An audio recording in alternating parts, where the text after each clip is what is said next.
Let's look at the question. A class of 40 students took a mathematics test. The results are presented in the circle graph below. How many students earned a C grade? Our graph tells us 45% of students got a C grade. So I need to figure out what is 45%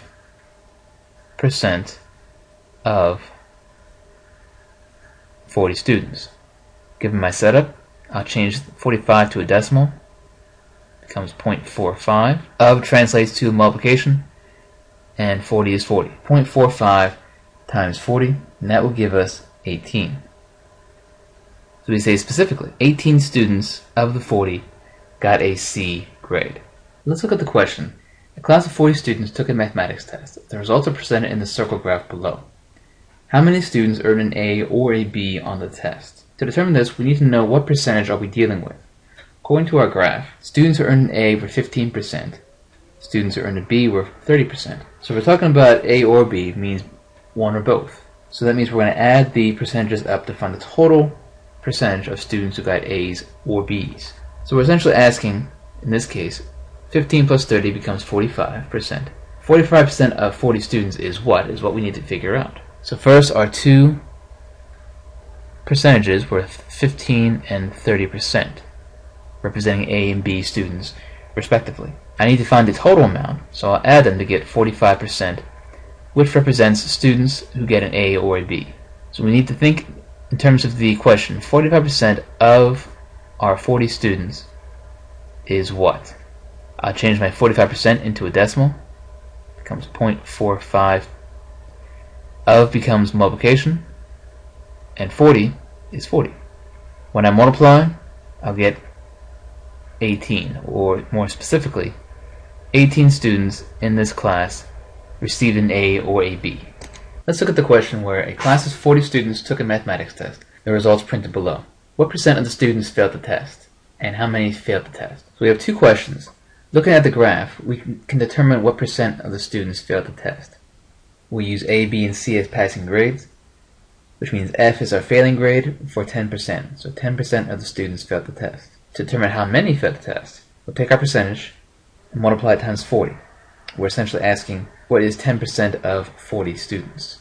What is 10% of 40 students? Since we're looking at 10% of students failing. So I change 10% into a decimal, 0.1 or 0.10. Of is translated as multiplication. 40 is 40.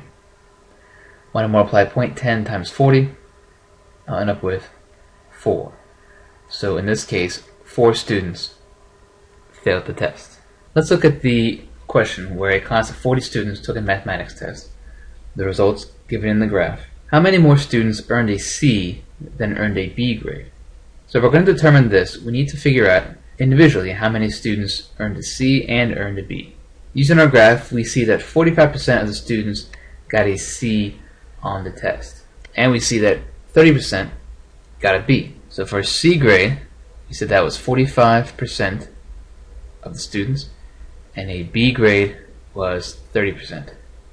Now keep in mind they're asking for how many students, not what percentage. I'm essentially saying 45% of my total population is what? So as a decimal, I need to change that percentage into a decimal before I multiply. Translates to multiplication. I'm saying what is 45% of 40, meaning what is 0.45 times 40. That's going to be 18. Doing the same thing for my B grades, 30% of 40 translates to 0.3 or 0.30, either one, times 40 students. And when I do that, I end up with 12. So a C translates to 18 students, a B translates to 12 students. The question being, how many more students earn C grades versus B grades? And that would be 18 minus 12 for 6, or specifically 6 students. Let's look at the question where a class of 40 students took a mathematics test. The results presented in the graph. What percent of the entire class passed the test? So I'm considering the entire class, and I'm considering what is a passing grade. In this course, we consider A, B, and C's as passing grades. F, of course, is not. So we should add up all the percentages that consist of a passing grade, and then we'll find out of 40 students, what amount of students does that percentage equate to. So looking at my A, B, and C regions, I have 15, 30, and 45%, which when you add up, we'll get 90%. Again, from 30 plus 15 plus 45. Now I'm saying, what is 90% of my total, which is 40 students? As a decimal, 90% becomes 0.9 or 0.90. Of translates to multiplication, and 40 is 40. Now multiply 0.9 times 40 to find the total number, and that will be 36, or more specifically, 36 students passed the test. Let's look at the question where student research to attend the Community College of Baltimore County is broken down in the following chart. What percent of the cost provided is for tuition? So we see again our graph is the cost per term at CCVC, and we want to figure out what percentage, what amount of that circle it is dedicated to tuition. First of all, we need to find what the total amount of everything is. What is the total cost for this term at CCVC? Which means we'll add $16.50 for tuition, to $120 for fees, to $400 for books. And in a question like this, that's what we always want to do, is find the total amount considered. And in this case, that's going to be $2,170, or $2,170 total costs, where tuition is going to be $16.50. We're essentially asking tuition is what percentage of total costs. Let's put in what we know. Tuition is $1,650. Is translates to equals. The phrase what or what number or which number translates to our variable. We'll call that x. Of translates to multiplication. Total cost is our total costs. 2,170.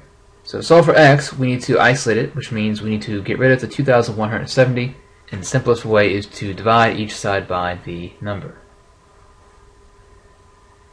Which means, and I'm going to reverse the sides here, x is equal to that fraction as a decimal, which comes out to be 0.76036. Next, I need to convert this to a percentage. Currently it's in decimal form. So to change it to a percentage, I multiply this value by 100. I want to round my percentages to the nearest tenth of a percent, so I use my rounding. After moving my decimal point 2 spaces to the right, that would put my new decimal point at between the 6 and the 0. Using rounding, should I round 0 up to 1 or keep it at 0? Looking at the previous term is a 3, it's less than 5, so I keep it as 76.0 or 76%. Let's look at the question where student research total cost for one term at the Community College of Baltimore County given by the following chart. If the student has financial aid that covers 45% of their total cost for the semester, how much does the student need to pay? If I'm going to determine that, I first need to know what's the total cost of a term at CCVC. So when I add up my tuition, books, and fees, it comes out to a total of $2,170. There are my total costs.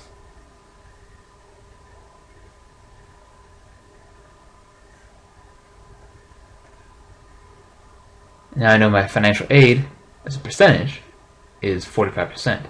I need to know what's the actual money value of that 45%.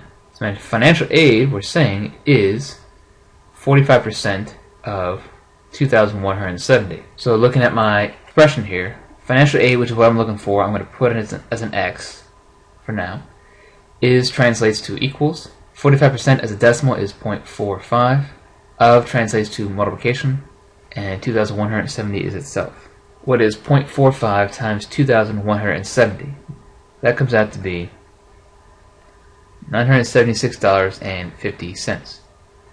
Now I'm not done. That tells me how much financial aid is covering, which means what's left over is for the student to cover. So the student is going to pay whatever's left after you take away the $976.50 from the original value. And when you do the subtraction, you're left with the student paying a total of $1,193.50. And since it's money, we want to round to 2 decimal places always. Let's look at the question where there are 44,283 crimes in Baltimore in 2010, as given by the graph. What category accounts for the most amount of crimes? What percentage does it represent? Round to the nearest tenth of a percent. I'll need to figure out the total number of crimes in the area. In this case, it's been given to me, so I don't have to add them all up. 44,283. Now I need to know what percentage of that is related to the largest crime area in this graph. And just visually, we see that's larceny and theft. So we're looking at larceny and theft is what percentage of 44,283. So we're going to total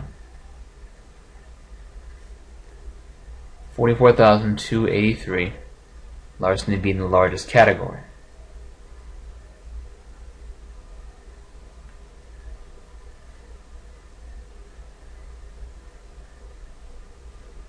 Larceny, and I'll abbreviate with an L, is what percentage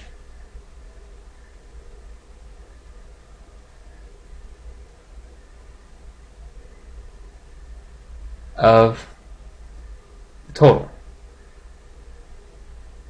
crimes in this case. Putting in my numbers, larceny is 16,298 translates to equals. What value, what percentage refers to our variable, and I'll call it x in this case. Of translates to multiplication. Total, we said, is 44,283.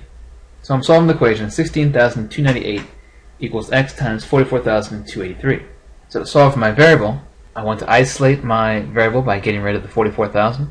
Since it's multiplication, to do so, in this case, I can divide each side by 44,283. Just see with this question wants a percentage. So right now all we have is a fraction. So I'll first divide this fraction out and get the decimal equivalent.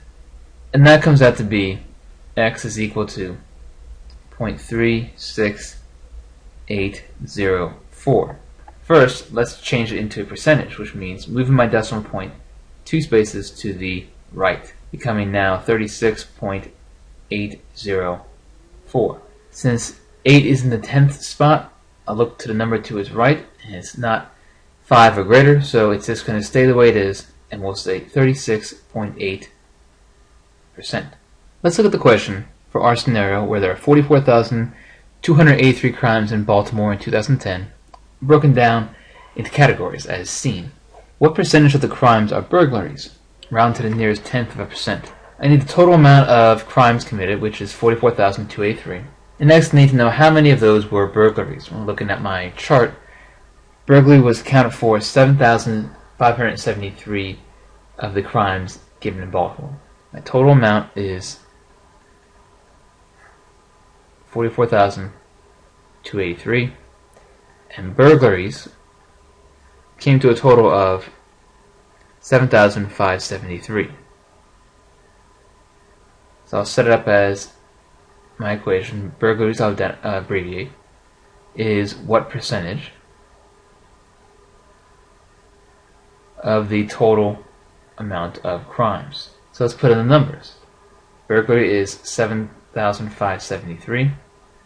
Is translates to equals. Phrase what percentage is the variable. So in this case, I'll make my variable x. Of translates to multiplication. My total was 44,283. From this equation that I set up, I need to solve for x, which means I'll divide each side by 44,283.